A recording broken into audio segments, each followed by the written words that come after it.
ದೆಹಲಿ ಗದ್ದುಗೆಯನ್ನ ಏರೋರು ಯಾರು ಅನ್ನುವಂತಹ ಕುತೂಹಲ ಈಗಾಗಲೇ ನಿನ್ನೆಯೇ ಬಹಿರಂಗ ಪ್ರಚಾರಕ್ಕೆ ತೆರೆ ಬಿದ್ದಿದೆ. ನಾಳೆ ಮತದಾರ ಪ್ರಭುಗಳು ಈ ಸಲ ಯಾರನ್ನ ಆಯ್ಕೆ ಮಾಡ್ತಾರೆ, ಯಾರನ್ನ ದೆಹಲಿ ಗದ್ದುಗೆಯಲ್ಲಿ ಕೂರಿಸ್ತಾರೆ ಅನ್ನುವಂತಹ ಕುತೂಹಲ. ನಾಳೆ ಮತದಾನಕ್ಕೆ ಎಲ್ಲಾ ರೀತಿಯ ತಯಾರಿ ಆಗಿದೆ. ಶನಿವಾರ ಫಲಿತಾಂಶ ಪ್ರಕಟವಾಗಲಿದೆ. ಹಾಗಾದ್ರೆ ಪಿಎಂ ಮೋದಿ ಈ ಸಲ ಕಮಾಲ್ ಮಾಡ್ತಾರಾ? ಕೇಜ್ರಿವಾಲ್ ಬ್ರ್ಯಾಂಡ್ ಮತ್ತೆ ಸಕ್ಸಸ್ ಆಗತ್ತಾ? ಕಾಂಗ್ರೆಸ್ನ ತಂತ್ರಗಾರಿಕೆ ಇದೆಯಲ್ಲ ಈ ಸಲ, ಅದು ಫಲ ಕೊಡುತ್ತಾ ಅನ್ನುವಂತಹ ಪ್ರಶ್ನೆ ಇದೆ. ಕಾರಣ ಈಗಾಗಲೇ ಒಂದ್ ಕಡೆ ಕೇಜ್ರಿವಾಲ್ ಹ್ಯಾಟ್ರಿಕ್ ಸಾಧನೆಯನ್ನ ಮಾಡುವಂತಹ ತಯಾರಿಗಳು ಆಗ್ತಾ ಇದೆ ಅನ್ನೋದಾದ್ರೆ, ಅಷ್ಟೇ ಒಂದು ರೀತಿಯಂತಹ ಬಲಹೀನತೆ ಕೂಡ ಇದೆ ಈ ಸಲ ಅವರ ಪಕ್ಷದಲ್ಲಿ. ಭ್ರಷ್ಟಾಚಾರದ ಆರೋಪ ಕೂಡ ಕೇಳಿ ಬಂದಿದೆ. ಅದನ್ನೇ ಬಿಜೆಪಿ ಈ ಸಲ ಪ್ಲಸ್ ಮಾಡ್ಕೊಳ್ಳುವಂತಹ ಸಾಧ್ಯತೆಗಳು ಇದೆಯಾ? ಲೋಕಸಭಾ ಚುನಾವಣಾ ಫಲಿತಾಂಶದ ರೀತಿಯಲ್ಲೇ ಬಿಜೆಪಿಗೆ ಈ ಸಲ ಮತದಾರ ಪ್ರಭುಗಳು ಕೈ ಹಿಡಿತಾರಾ? ಕಾಂಗ್ರೆಸ್ನ ತಂತ್ರಗಾರಿಕೆಗಳಿಗೆ ವರ್ಕೌಟ್ ಆಗತ್ತಾ ಅನ್ನೋದ್ರ ಬಗ್ಗೆ ಮಾತನಾಡ್ತಾ ಹೋಗೋಣ. ಈಗಾಗಲೇ ದೆಹಲಿ ಗದ್ದುಗೆ ಯಾರು ಏರ್ತಾರೆ ಅನ್ನುವಂತಹ ಕುತೂಹಲ. ನಾಳೆ ಮತದಾನ ಇರುವಂತಹ ಹಿನ್ನೆಲೆಯಲ್ಲಿ ಮೂರೂ ಪಕ್ಷಗಳ ಬಲ ಯಾವ ರೀತಿಯಾಗಿದೆ? ನವಿತಾ ನೋಡಿ, ಐರನ್ ಆಫ್ ದ ಪಾಲಿಟಿಕ್ಸ್ ಅಂದರೆ ನೀವೇ ಹೇಳಿದಂತೆ ಭ್ರಷ್ಟಾಚಾರದ ಆರೋಪ. ಇವತ್ತು ಯಾವ ಪಕ್ಷ ಇಂಡಿಯಾ ಅಗೇನೆಸ್ಟ್ ಕರಪ್ಷನ್ ಅನ್ನೋ ಮೂವ್ಮೆಂಟ್ ಮೇಲೆ ಹುಟ್ಕೊಂಡು ಒಂದೇ ವರ್ಷಕ್ಕೆ ಅಧಿಕಾರಕ್ಕೆ ಬಂತಲ್ಲ, ಅತಿ ದೊಡ್ಡ ಒಂದು ಬಹುಮತವನ್ನು ಪಡ್ಕೊಂಡು ಆಮೇಲೆ ಅದು ಕುಸಿತು, ಮತ್ತೆ ಬಂದರು 2 ಸಲ, ಈಗ ಮತ್ತೆ ಹ್ಯಾಟ್ರಿಕ್ ಅನ್ಸನ್ನು ಕಾಣ್ತಾ ಇದ್ದಾರೆ, ಎಲ್ಲವೂ ಸರಿ. ಆದರೆ ಅದೇ ಪಕ್ಷದ ಅದೇ ನಾಯಕನ ವಿರುದ್ಧ ಇವತ್ತು ಭ್ರಷ್ಟಾಚಾರದ ಅತಿ ದೊಡ್ಡ ಆರೋಪ ಬಂದಿರುವಂಥದ್ದು. ಅಬಕಾರಿ ಹಗರಣದ ವಿಚಾರದಲ್ಲಿ ಆರೋಪ ಅಂತ ಹೇಳ್ಬೋದು ಇವರು AAP ಅವರು. At the same time BJP ಅದನ್ನು ಎನ್ಕ್ಯಾಶ್ ಮಾಡ್ಕೋತಿರುವಂಥದ್ದು. ಯಾಕಂದ್ರೆ ಅಂಥದ್ದೇ ಆರೋಪಗಳ ಅಡಿಯಲ್ಲೇ ಈ ಒಂದು ಪಕ್ಷ ಹುಟ್ಟಿದ್ದು UPA 2ರ ವಿರುದ್ಧ. ಆ ಕಾರಣಕ್ಕೆ ಅಸ್ತಿತ್ವಕ್ಕೆ ಬಂದಂಥದ್ದು ಈ ಪಕ್ಷ ಆ ಮೂಮೆಂಟನ್ನು ಅಡಿಯಲ್ಲಿ. ಸೊ ಈ ಹಿನ್ನೆಲೆಯಲ್ಲಿ ಆರೋಪ ಏನೇ ಇರ್ಬೋದು, ಅವ್ರ ಆರೋಪ ಅಂತ ಹೇಳ್ತಾ ಇರ್ಬೋದು, ಬರೀ ಆರೋಪ ಇದು ರಾಜಕೀಯ ಶೆಡ್ಡೆ ಅಂತ. ಆದರೆ ಜನಕ್ಕೆ ಏನು ಮೆಸೇಜಿಂಗ್ ಕೊಡಬೇಕು ಅದು ಬಂದಾಗಿದೆ ಅನ್ನುವಂಥದ್ದು ಕೂಡ ಅಲ್ಲಲ್ಲಿ ಚುನಾವಣಾ ಪೂರ್ವ, ಮತದಾನ ಪೂರ್ವ ನಡೀತಾ ಇರುವಂಥ ಸಮೀಕ್ಷೆಗಳಲ್ಲಿ ಅಲ್ಲಲ್ಲಿ ಸಮಬಲದ ಹೋರಾಟ ಮತ್ತು ಒಂದು ಕಡೆ BJP ಕಡೆ ವಾಲ್ತಾ ಇರುವಂಥದ್ದು, ಮತ್ತೊಂದು ಕಡೆ ಕಾಂಗ್ರೆಸ್ನ ಗ್ಯಾರಂಟಿಗಳು ಕೂಡ ಈ ಸಲ ಕಮಾಲ್ ಮಾಡುತ್ತಾ ಅನ್ನೋ ರೀತಿ AP ಉಚಿತ ಭರವಸೆಗಳಿಗೆ ಮತ್ತು ಹಲವಾರು ಜನಸಾಮಾನ್ಯರ, ಮಧ್ಯಮ ವರ್ಗದ, ಕೆಳವರ್ಗದ ಜನರಿಗೆ ಅನುಕೂಲಗಳನ್ನು ಮಾಡಿಕೊಳ್ಳುವಂಥ ಸ್ಕೀಮ್ಗಳಿಗೆ ಹೆಸರುವಾಸಿಯಾಗಿದ್ದಂಥ AAPಗೆ ಟಕ್ಕರ್ ಕೊಡೋ ರೀತಿ ಈ ರೀತಿ ಕಾಂಗ್ರೆಸ್ ಕೂಡ ಈ ಸಲ, ಯಾಕಂದರೆ 27 ವರ್ಷದ ಬಳಿಕ ಏನಾದರೂ ನಾವು ಕಮಾಲ್ ಮಾಡೋಕ್ಕೆ ಸಾಧ್ಯನಾ ಅನ್ನೋ ರೀತಿ ಇವರು BJP ಒಂದು ಕಡೆ ನೋಡ್ತಾ ಇದೆ, ಮತ್ತೊಂದು ಕಡೆ ಕಾಂಗ್ರೆಸ್ ಸುದೀರ್ಘವಾಗಿ ಅಧಿಕಾರವನ್ನು ಕಳೆದುಕೊಂಡಿದ್ದೀವಿ, ಏನು ಮಾಡಬೇಕು ದೆಹಲಿಯಲ್ಲಿ. ಇಲ್ಲಿ ಎಂಥ ವಿಚಿತ್ರ ಸ್ಥಿತಿಯಲ್ಲಿದೆ ಅಂದರೆ, BJP ಉಚ್ಛ್ರಾಯ ಸ್ಥಿತಿಯಲ್ಲಿದ್ದಂಥ ಸಂದರ್ಭದಲ್ಲೂ ಕೂಡ, ಮೋದಿ ಇಡೀ ದೇಶವ್ಯಾಪಿ ಇದ್ದಂಥ ಸಂದರ್ಭದಲ್ಲೂ ಕೂಡ ದೆಹಲಿಯಲ್ಲಿ ಏನು ಮಾಡಲಿಕ್ಕೆ ಸಾಧ್ಯ ಆಗ್ತಾ ಇಲ್ಲ. ಕಾಂಗ್ರೆಸ್ಗೆ ಎಲ್ಲಾದರೂ ನಾವು ರಿಜ್ಯುನೇಟ್ ಆಗ್ತೀವಿ, ಆದರೆ ಕೇಜ್ರಿವಾಲ್ ಮುಂದೆ ಆಗ್ತಾ ಇಲ್ಲ ಅನ್ನೋಂಥ ಪರಿಸ್ಥಿತಿ.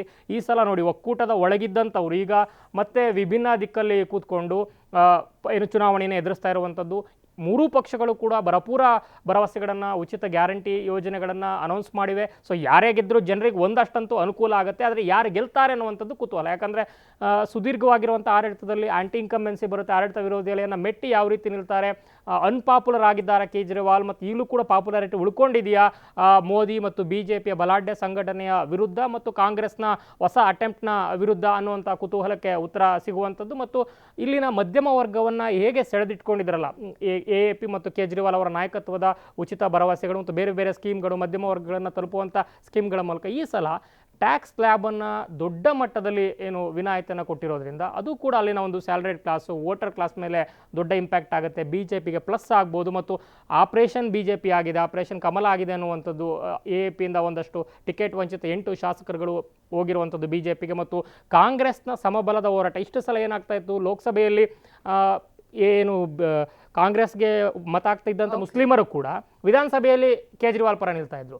ಲೋಕಸಭೆಯಲ್ಲಿ ಮತ ಆಗ್ತಿದ್ದಂಥ ಸುಶಿಕ್ಷಿತ ಮತ್ತು ಮಧ್ಯಮ ವರ್ಗ ಮತ್ತು ಹೈ ಕ್ಲಾಸ್ ಜನ ಕೂಡ BJP ನಿಲ್ತಿದ್ದಂಥವ್ರು AAP ನಿಲ್ತಾ ಇದ್ರು. ಸೊ ಈ ಸಲ ಎಲ್ಲ ಮತಗಳನ್ನು BJP ಆಗಲಿ ಕಾಂಗ್ರೆಸ್ ಆಗಲಿ AAPಯಿಂದ ಹೇಗೆ ಕಸಿದುಕೊಡುತ್ತೆ ಅನ್ನೋಂಥ ಕುತೂಹಲ ಇದ್ದೇ ಇದೆ.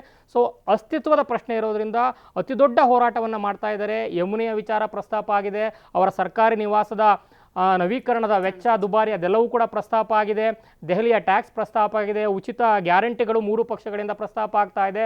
ಅದರಲ್ಲೂ ಕೂಡ ಯಮುನೆಯ ವಿಷಪೂರಿತ ಕ್ಯಾಂಪೇನ್ ಅಂತ ಏನು ನಡೀತಾ ಅದು ದೊಡ್ಡ ಮಟ್ಟದಲ್ಲಿ ಚರ್ಚೆ ಆಗಿದೆ. ಸೊ ಮತದಾರನ ಕುತೂಹಲ ಏನು ಅನ್ನುವಂಥದ್ದು ಅಥವಾ ನಿರ್ಧಾರ ಏನು ಅಂತದ್ದು ನಾಳೆ ಗೊತ್ತಾಗುತ್ತೆ.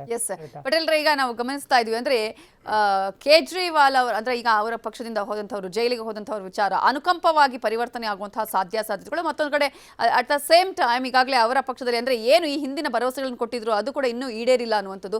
BJP ಅನೇಕ ವಿಚಾರಗಳನ್ನು ಇಟ್ಟುಕೊಂಡು ಈ ಸಲ ಕ್ಯಾಂಪೇನ್ ಮಾಡಿದೆ, ಅದು ಅವರಿಗೆ ಪ್ಲಸ್ ಆಗುವ ಸಾಧ್ಯತೆಗಳು ಇದೆಯಾ? ಹೇಗೆ ನವಿತಾ, ಈ ಬಾರಿ ಕೇಜ್ರಿವಾಲ್ ರವರಿಗೆ ಅಗ್ನಿ ಪರೀಕ್ಷೆ. ನಿಮಗೆ ಯಾವುದೇ ಸೈದ್ಧಾಂತಿಕ ನೆಲೆಗಟ್ಟಿಲ್ಲದೆ ಜನರ ಪರಿಸ್ಥಿತಿಯನ್ನೇ ಬಂಡವಾಳ ಮಾಡಿಕೊಂಡು 10 ವರ್ಷ ಈ ದೇಶದಲ್ಲಿ ಅಧಿಕಾರ ಒಂದು ರಾಜ್ಯದ ಚುಕ್ಕಾಣಿ ಹಿಡಿದು ಅಷ್ಟು ಸುಲಭದ ಮಾತಲ್ಲ. ಅದು ಆ ಜನರ ಆ ಮೂಮೆಂಟನ್ನು ಇಟ್ಕೊಂಡು ಕೇಜ್ರಿವಾಲ್ರವರು ಅವತ್ತಿನ ಇಂಡಿಯಾ ಅಗೇನೆಸ್ಟ್ ಕರಪ್ಷನ್ ಅನ್ನೋ ಮುಖಾಂತರ ಅಧಿಕಾರಕ್ಕೆ ಬಂದಂಥವ್ರು ಕೊನೆಗೆ ಯಾರು ಈ ಅಧಿಕಾರಕ್ಕೆ ಬಂದರು ಅವರೇ ಏನು ಕರಪ್ಷನ್ ಆರೋಪಕ್ಕೆ ಸಿಲುಕಿರ್ತಕ್ಕಂಥದ್ದು. ಜೊತೆಗೆ ಮಧು ಅವರು ಹೇಳಿದ್ರು, ಪ್ರಧಾನಿ ನರೇಂದ್ರ ಮೋದಿಯವರ ಉಚ್ಛ್ರಾಯ ಸ್ಥಿತಿಯಲ್ಲಿದ್ದಂಥ ಸಂದರ್ಭದಲ್ಲೂ ಕಳೆದ 2 ಬಾರಿಯ NDA ಸರ್ಕಾರ ಇದ್ದಂಥ ಸಂದರ್ಭದಲ್ಲೂ ಕೂಡ ಅಲ್ಲಿ ದೆಹಲಿಯಲ್ಲಿ ಅಧಿಕಾರ ಗದ್ದಿಗೆ ಇರಲಿಕ್ಕೆ ಆಗಲಿಲ್ಲ. ಮತ್ತೊಂದು ಕಡೆ ಈ ಬಾರಿ ಅರವಿಂದ್ ಕೇಜ್ರಿವಾಲ್ಗೆ ಅಗ್ನಿ ಪರೀಕ್ಷೆ ಮತ್ತು ಇಂಡಿಯಾ ಒಕ್ಕೂಟದಿಂದ ಕಾಂಗ್ರೆಸ್ ಹೊರಬಂದು ಕಾಂಗ್ರೆಸ್ಸಲ್ಲಿ ಸಪ್ರೇಟಾಗಿ ನಿಂತಿರ್ತಕ್ಕಂಥದ್ದು ಮತ್ತು ಇಂಡಿಯಾ ಒಕ್ಕೂಟದ ಅನೇಕ ಪಕ್ಷಗಳು ಇವರಿಗೆ ಬೆಂಬಲವಾಗಿ ನಿಂತಿರ್ತಕ್ಕಂಥದ್ದು.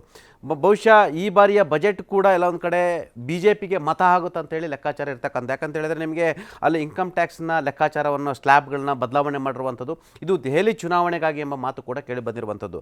ಮತ್ತು ಈ ಬಾರಿ ದೆಹಲಿಯಲ್ಲಿ ಪ್ರಧಾನಿ ನರೇಂದ್ರ ಮೋದಿಯವರೇ ಅಲ್ಲಿ ಮುಖವಾಣಿ ಆಗಿರ್ತಕ್ಕಂಥದ್ದು ಮತ್ತು ಭಾರತೀಯ ಜನತಾ ಪಕ್ಷಕ್ಕೆ ಯಾರು ಕೂಡ ಅಲ್ಲಿ ಮುಖವಾಣಿ ಇಲ್ದಲೇ ಇರೋದು ಕೂಡ ಅವರ ನೆಗೆಟಿವ್ ಆಗಿರ್ತಕ್ಕಂಥದ್ದು. ಮತ್ತು ಕೇಜ್ರಿವಾಲ್ 10 ವರ್ಷಗಳು ಸತತವಾಗಿ 10 ವರ್ಷ ಅಧಿಕಾರ ನಡೆಸಿರ್ತಕ್ಕಂಥದ್ದು, ಸಾಮಾನ್ಯವಾಗಿ ಆಡಳಿತ ವಿರೋಧಿ ಅಲೆ ಕೂಡ ಇರ್ತಕ್ಕಂಥದ್ದು. ಇದರ ನಡುವೆ ಅವರು ಜೈಲಿಗೆ ಹೋಗಿದ್ದು ಮತ್ತು ಮತ್ತಷ್ಟು ಭರಪೂರ ಉಚಿತ ಘೋಷಣೆಗಳನ್ನು ಕೊಟ್ಟಿರ್ತಕ್ಕಂಥದ್ದು, ಇದರ ಪರ್ಯಾಯವಾಗಿ ಭಾರತೀಯ ಜನತಾ ಪಕ್ಷ ಕೊಟ್ಟಿರುವಂಥದ್ದು, ಮತ್ತೆ ಪರ್ಯಾಯವಾಗಿ ಕಾಂಗ್ರೆಸ್ ಕೂಡ ಕೊಟ್ಟಿರ್ತಕ್ಕಂಥದ್ದು, ಜನ ಕೂಡ ಅಲ್ಲಿರ್ತಕ್ಕಂಥದ್ದು ಡಿಸ್ಟರ್ಬ್ ಆಗಿರ್ತಕ್ಕಂಥದ್ದು.